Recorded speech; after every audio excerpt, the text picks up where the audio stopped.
Have you ever been asked one question that leads to a flood of emotions, revelations, and ultimately a transformation? Years ago, I was invited to speak at an event. I did not know that there was a tulip festival that was being held at the same time. I'd never seen anything like it.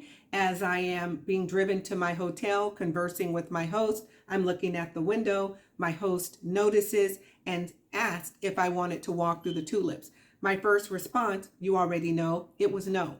No is fear-based, that I know. I've trained myself to step back, to pause, because the pause is powerful. And I assessed where the shame was coming from. No, fear, shame. Absolutely, shame at the root all the time. And so I thought about when I was little, things that happened to me that should never have happened to a child.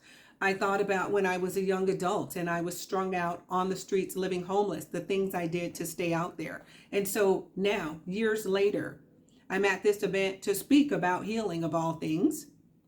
I am successful in my life. Shame does not care. And so I start examining the emotional fitness spectrum. Emotional hoarder. Am I holding on to a belief or a relationship that I need to surrender? Emotional scarcity. Am I living below the emotional poverty line, not asking for what it is I want? Emotional anorexia, starving myself of love and affection. Emotional martyrdom. Have I become a professional victim, speaking victimese, it's never my fault?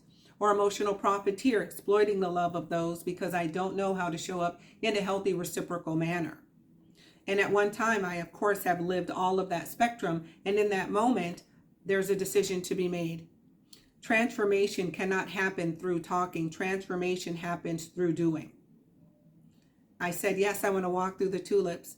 And I had on heels. I was on my way to the hotel and to dinner. And so I sunk in the mud and I just walked through the tulips. It was beautiful. I've never, ever experienced anything like that. Shame says I'm not worthy of walking through the tulips. Maybe the streets, but not the tulips.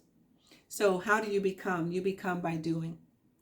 If you are interested in any of my workshops based on my workbook, Let's Unpack Core Beliefs, reach out to me. My name is Candice Moore. I am the creative director of More Grace.